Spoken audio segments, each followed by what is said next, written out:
Hi there, welcome to C Tutoring.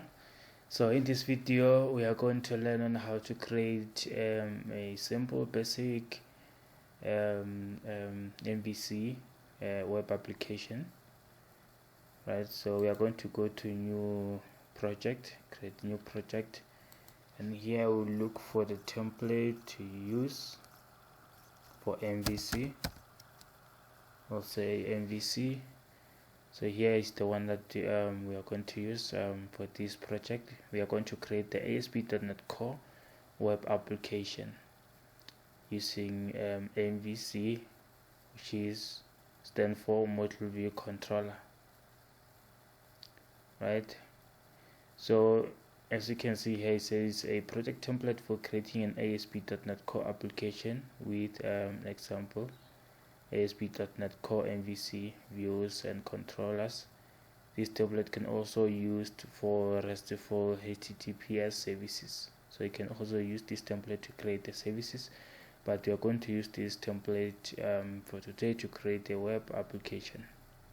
So from there I'll say next. Then here you can give your project a name. This is a default name, web application 1. Then so here there's an option where it says place solution and project in the same directory. So if I select this option, my solution file and the other files will be on the same folder. But if I leave it like this, the solution file will be separate from all the other files. So all the other files will be in the other directory, and the solution file will be separate from that directory. So from there I can say next. So here's the target framework, and this is the current framework that I have installed here with this Visual Studio 2019. Okay, and then I can just leave everything as default there. So this one is if you want to have the logins created for you as you create the application. The logins and registration pages views will be created if you select the individual accounts. So I'm going to say create. So the project is getting created.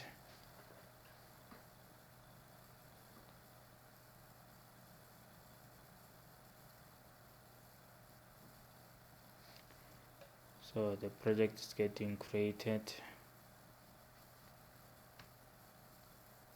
Taking some time.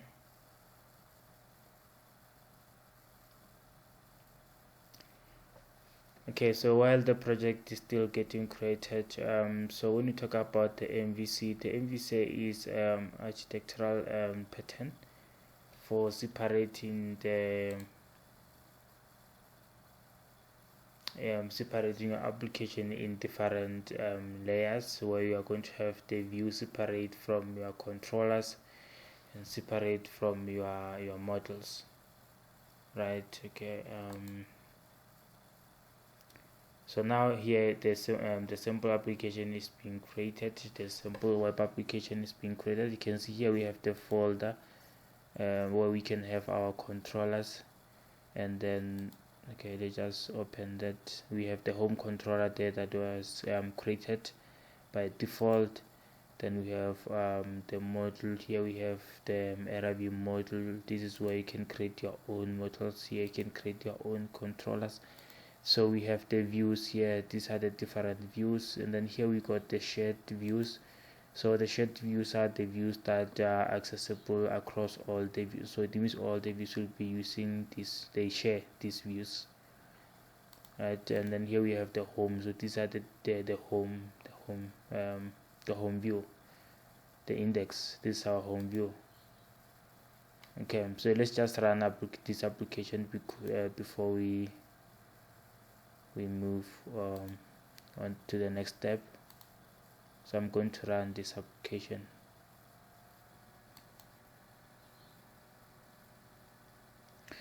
Alright, so the application is running. The application is running, still compiling, so it will take some time, some few seconds, few minutes, and it will launch the browser that I'm using to test with. Let's come back to our MVC while still loading. So the MVC, we got the view, the M, which stands for models. We got the V, which stands for views, and then we have C, which is for controllers. Right. So in our models, this is where you create the models that will represent your database entities, and in the controller, that's where you'll do all those processing. Okay, the application is still running. Let's go back there.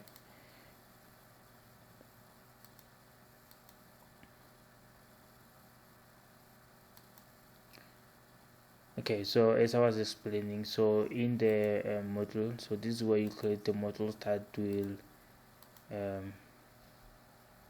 the modules that you'll create here will be the modules that will be linked to your entities in your database. And then in the controller, that's where you'll do all the processing. So if you have to do some calculations, let's say you're creating the calculator, for instance. So if you're creating the calculator and then you're doing some calculations, so you can do all those calculations inside of the controller. So and then from there you can pass your output to the views. So the views are used to display the information to the user. So as you can see here, it says CS HTML, so it's C# plus HTML. So it's actually using a razor. So a razor is mixing C# and the HTML in the front end. So you are able to write the C# code here and the HTML code. Right, so let's just go back to our sample application. So this is the default layout. As you can see, this is just the HTML data. There's no data that's coming from the backend here. Right, so now let's just go there and see how this whole thing works, how this MVC work. So we are going to go to the modules. So the modules is where you actually start, because it's where you connect to your database. So if your application is using a database, this is where you will do the linking to your database. You can use the entity framework and generate the modules based on your database, and then you have the modules here, and then you can use those modules to read the data inside of the controllers and pass that data to the views. And you can also pass the data from views to controller and then back to the database via the modules. Right, so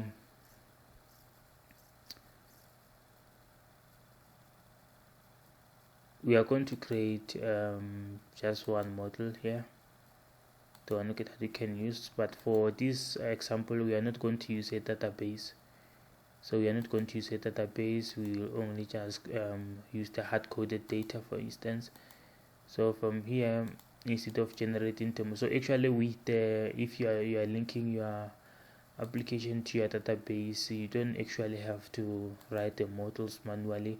There's a command that you can run to generate all the models from your database. Right, so we'll do that on our next video tutorial. Right, so in today's video we are going to create just one class manually. Class with two class is actually a model. So we are going to create our model manually. So maybe we can just call this user. We call this user, then we add it. Right, so we got the user there. So from there we can pass all the properties or fields. You can say we make everything public. Maybe we say public string name,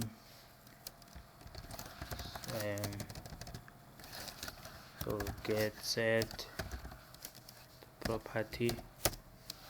So we have another one, public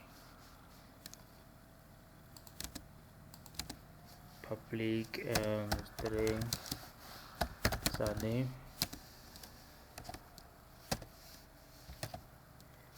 say get set.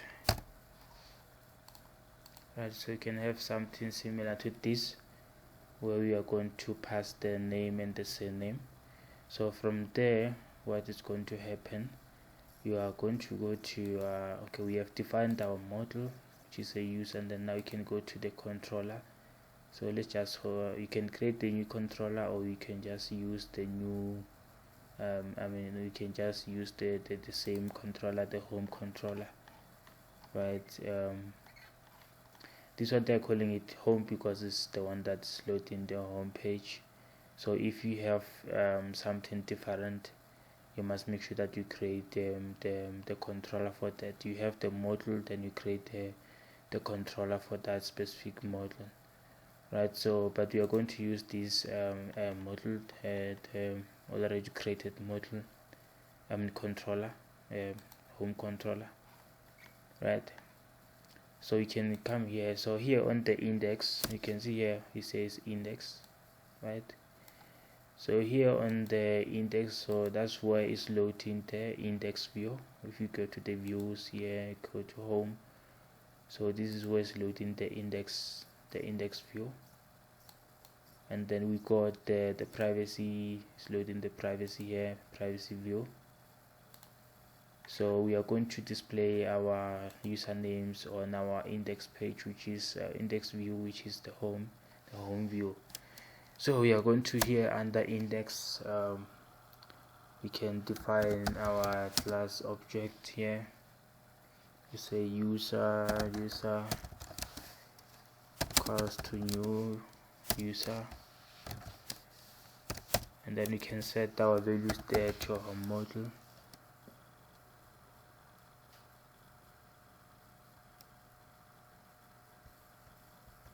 Yes, we can set the values there to our model. Say user dot name, user dot name equals to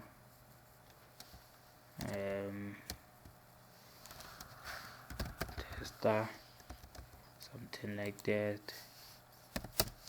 Then we say user dot surname equals to tester 2. Right, so now we initialized our data there to our model. So now you can pass our model back to our view. We can pass our data for our model back to our view. So in order to do that, what we can do, we can have something similar to this. Okay, or instead of passing it like this, we can even use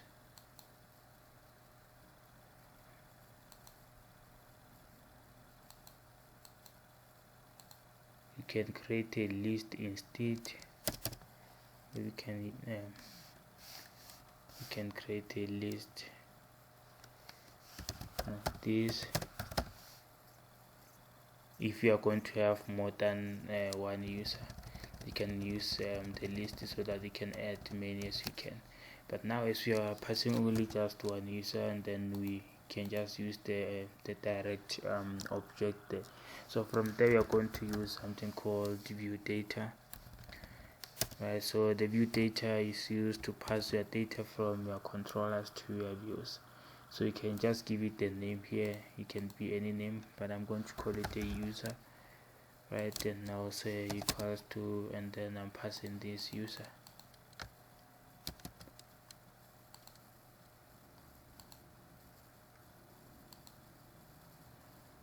Okay, let's see what's happening here.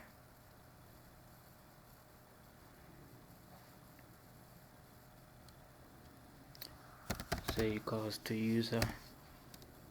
Right, so now I've initialized my user there, and then now I can go to the front end, of which is index.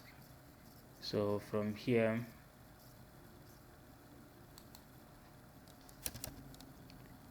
can say create this C# section. So as you can see, when I start with the @ sign, so that @ sign is for the razor, so it means here I'm coding C#.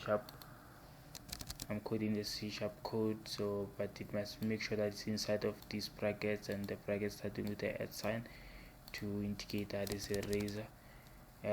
So from there you can we can get our values. We can get our values. We can just say user,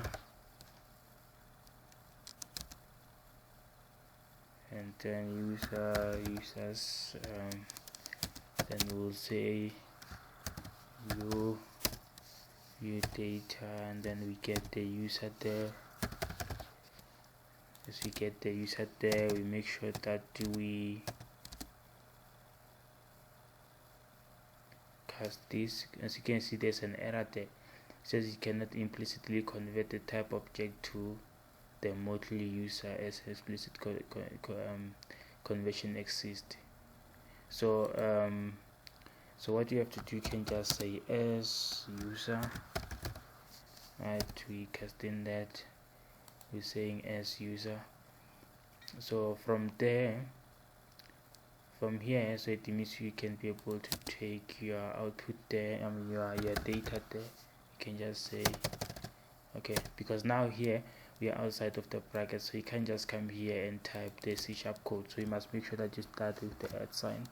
So when I start with the @ sign, I can say users, right? Users dot name. So now we only get in the name. So let's run our application. So we have created the model that we use to create the objects, and the object where we will initialize the values, and then from there we pass the values. We initialize the values inside of the controller, and then from there we passing our data, the initialized values on our object, we passing them to our view, right, which is the index.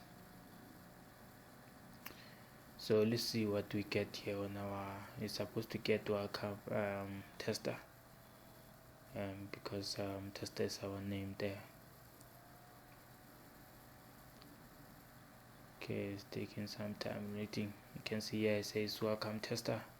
So we managed to get our name there. So if you want to add the tester name also, you can just make some space there and maybe type the add again, or you can just use the brackets so that you can do everything inside of those brackets, or you can do it the way I do it here. Then you're going to say users dot surname, right? So here I'm getting the name, then here I'll get the surname. Let me just add the dash here, so the dash will, okay, yes, the dash will fall in the HTML part, so it won't be part of this C# code. It will fall in the HTML part, as you can see. Yeah, just say dash there, so it will say welcome username, the name there, and then dash and the surname. So let's run it. I'll just rerun it, restart it. So let's see what we get there.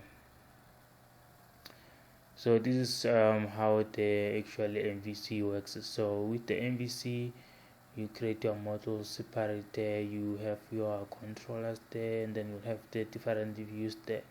You can see here it says welcome tester 2. So this data is coming from here. Okay, then let me just stop it. The data is coming from here. It says tester and test2. So this is where we initialized our object, and then we passed our object using the view data there, because the view data is passing the data in an object format. So when we come there in our view, so we need to convert our object to a specific data format, which is user. So then we initialized it there to our object, our new object, and then we can display our data there. So if you want to display the multiple rows, especially if you're reading the data from a database, you're going to have your models as that. So but your models will represent your database entities, and then from there in your controller you can use a list so that you can add everything in there instead of adding it like this. So with a list, remember, so if you're doing it like this, let's say I'm using a loop and then I go down there, I say, let's say I come here, right, I come here, then I say user dot name. So this is going to replace the old one. It won't add the new. It won't add the second. It will add the new one, but the new one will replace the old value.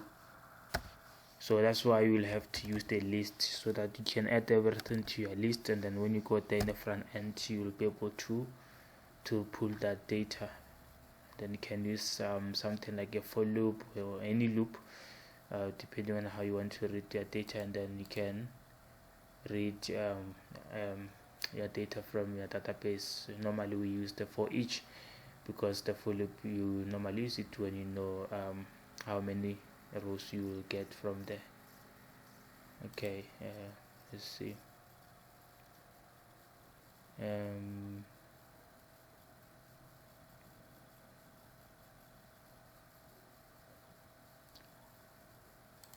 Okay, let's see what's happening here. Okay, I didn't see that. So you can see here now it's no longer saying a just tester. It says new tester, but our tester here, that value is no longer here actually. Okay, because I was also confused. Let's just use a different name here. You can just say Ravi like that, and then you can say run it again so that you can be able to see that there was a different. So that's why we'll have to use a list. So you can see now the tester is replaced by Rabbi, so it's no longer a tester. There is Rabbi, so it is replaced. But if you want to get all the data, the only possible way that you can use the other possible way that I know of that you can use is by using a list. So the list will be the best way for you to get all the data. As you can see here, we went to our model. So in our models, that's where you define all the models that